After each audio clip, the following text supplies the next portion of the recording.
Hello everyone, জাভাস্ক্রিপ্টের আজকের নতুন ভিডিওতে সবাইকে স্বাগতম। আজকে আমরা শিখব জাভাস্ক্রিপ্টের আরেকটা নতুন কনসেপ্ট, সেটা হচ্ছে ফর লুপ। প্রথমে একটা সিম্পল সিচুয়েশন আমরা কল্পনা করি। ধরো তোমার কনসোলে হ্যালো এটা 10 বার প্রিন্ট করতে হবে। তুমি চাইলে কিভাবে লিখতে পারো, কনসোল ডট লগ হ্যালো এভাবে করে 10 বার লিখতে পারো। কিন্তু ভাবো যদি এটা 100 বার প্রিন্ট করতে হয়, তখন কোড অনেক বড় হয়ে যাবে এবং ম্যানেজ করা কঠিন হবে। প্রোগ্রামিংয়ে এই ধরনের রিপিটেড কাজ করার জন্য আমরা ব্যবহার করে থাকি লুপ, আর জাভাস্ক্রিপ্টের সবচেয়ে বেশি ব্যবহার করা হয় ফর লুপ। সো আজকের ভিডিওতে মূলত আমরা ফর লুপ সম্পর্কে দেখব। ফর লুপ ব্যবহার করা হয় যখন একটা কাজ নির্দিষ্ট সংখ্যক বার রিপিট করা হয়। অর্থাৎ আমরা একটা কোড লিখে বলতে পারি এই কোডটা কয়বার রান হবে এবং কি কি আউটপুট দেখাবে, কয়বার আমাদেরকে আউটপুটটা দেখাবে। জাভাস্ক্রিপ্টে ফর লুপ সাধারণত এভাবে লিখতে হয়। প্রথমে আমাদেরকে কি করতে হয়, ফরটা ডিক্লেয়ার করতে হয়, দেন হচ্ছে কোনো কিছুকে ইনিশিয়ালাইজ করতে হবে এখানে। সো এখানে কি করতে হয়, ইনিশিয়ালাইজেশন করতে হয়, লাইজেশন। দেন হচ্ছে এখানে হচ্ছে আমাদের কন্ডিশনটা দিতে হয়, কন্ডিশন।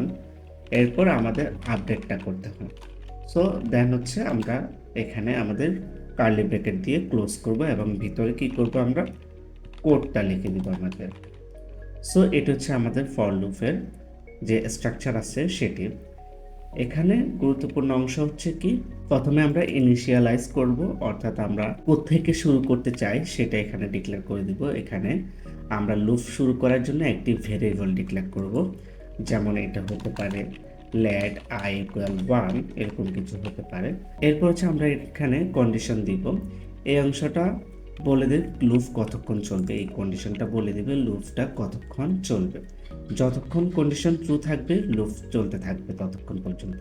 যেমন আমরা যদি কন্ডিশন দিই I less than or equal হচ্ছে 5, সো এটা হচ্ছে 5 পর্যন্ত চলতে থাকবে। দেন আপডেটটা কি, আমরা নাম শুনে বুঝতে পারছি প্রতিবার লুপ রান হওয়ার পরে ভেরিয়েবল আপডেট হবে। যেমন আমরা এটাকে ডিক্লেয়ার এভাবে করতে পারি আই প্লাস প্লাস।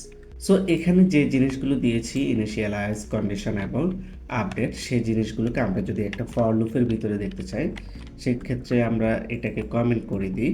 কমেন্ট করে দিলাম, দেন হচ্ছে আমরা ফর এবং আমরা ভিতরে এই জিনিসগুলো দিয়ে দিলাম। দেন হচ্ছে আমাদের যে কার্লি ব্র্যাকেট দিয়ে ক্লোজিং সেটা দিয়ে দিলাম। সো এটা হচ্ছে মূলত আমরা প্রথমে কি করছি, আমরা দেখেছি ইনিশিয়ালাইজ করছি, দেন হচ্ছে আমাদের কন্ডিশনটা দিয়েছি এখানে এবং আই প্লাস প্লাস দিয়ে আপডেট করে নিয়েছি। সো এখানে যদি আমরা কনসোল করে দেখি এটাকে, তাহলে কীভাবে আমাদের কনসোল করলে কি আউটপুট দেখাবে, কনসোল ডট লগ। দেন হচ্ছে আমাদের এখানে আমি যদি আইটা দিয়ে দিই তাহলে আমাদের কি আউটপুট দেখাবে, আপনারা একটু গেস করেন তো। সো আশা করছি আপনারা গেস করতে পেরেছেন। সো এখানে হচ্ছে মূলত আমাদের কি আউটপুটটা দেখাবে।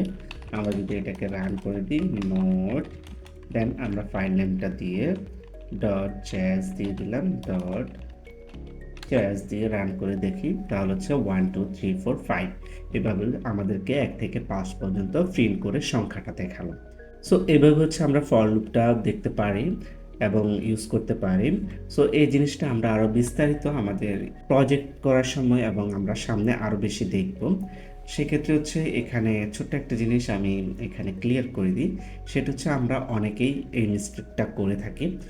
ধরেন আপনি দিলেন হচ্ছে লেট আই ইকুয়াল 1 এবং আই লেস দেন ইকুয়াল 5 এবং এখানে দিলেন হচ্ছে আপডেটের জায়গায় আপনি ইনক্রিমেন্টের জায়গায় আপনি কি করলেন, ডিক্রিমেন্ট দিয়ে দিলেন। তাহলে এটা কি হবে, একটু গেস করেন তো এখানে কি হতে পারে। এখানে আমরা যদি এটাকে রান করে দিই তাহলে এটা কিন্তু আমাদের ইনফিনাইট লুপে পরিণত হবে। এই যে আমাদের ইনফিনাইট লুপে পরিণত হয়ে গিয়েছে এটা। সো আমরা এটাকে কি করেছি, যখন আমাদের এখানে দেখেন কত হাজার আমাদের ফর লুপটা রান হয়েছে, কত হাজার রান হয়ে গেছে। সো এটা যেহেতু আমাদের এখানে অনেকবার 18,060 বার রান হয়ে গেছে অলরেডি, ঠিক আছে। আমরা জাস্ট কয়েক সেকেন্ডের জন্য এটাকে দেখেছি। সো এটা কি করতেছে, ইনফিনাইট লুপে পরিণত হয়ে গেছে। কারণ কি, এখানে কন্ডিশন আছে আই হবে 5 থেকে ছোট এবং প্রতিবারে আই হচ্ছে ডিক্রিমেন্ট করতেছে, ডিক্রিমেন্ট করতেছে, ডিক্রিমেন্ট করতেছে। এতে করে কি হচ্ছে, আমাদের ইনফিনাইট লুপে পরিণত হয়ে গেছে যেহেতু মাইনাসের দিকে চলে গেছে। সো এই জন্য হচ্ছে আমরা এই মিস্টেকটা অবশ্যই অ্যাভয়েড করব, আমরা খেয়াল রাখবো আমরা কি এখানে দিচ্ছি। সো ফর লুপটা আমরা পরবর্তী ভিডিওগুলোতে আরও বিস্তারিত দেখব। এখান থেকে আপনি যে প্র্যাকটিসটা করবেন সেটা হচ্ছে 1 থেকে 10 পর্যন্ত ইভেন্ট যে নাম্বারগুলো আছে 2, 4, 6, 8, 10 এগুলোকে প্রিন্ট করে দেখাবেন এবং কমেন্টে আপনার যখন প্র্যাকটিসটা হয়ে যাবে তখন প্র্যাকটিস ডান লিখে কমেন্ট করে ফেলবেন। আজকে আমরা শিখলাম ফর লুপ কি, ফর লুপ স্ট্রাকচার এবং হচ্ছে কিভাবে ফর লুপটা রিপিটেড কাজ করে। পরের ভিডিওগুলোতে আমরা আরও বিস্তারিত এবং হচ্ছে আমরা এটার ইউজ কেস সম্পর্কে আরও বিস্তারিত জানব। যদি ভিডিওটি ভালো লেগে থাকে অবশ্যই লাইক কমেন্ট করতে ভুলবেন না এবং যদি মনে হয় কারো উপকারে আসবে অবশ্যই শেয়ার করে দিবেন। পরবর্তী ভিডিও দেখার আমন্ত্রণ জানিয়ে এখানে শেষ করছি। আল্লাহ হাফেজ।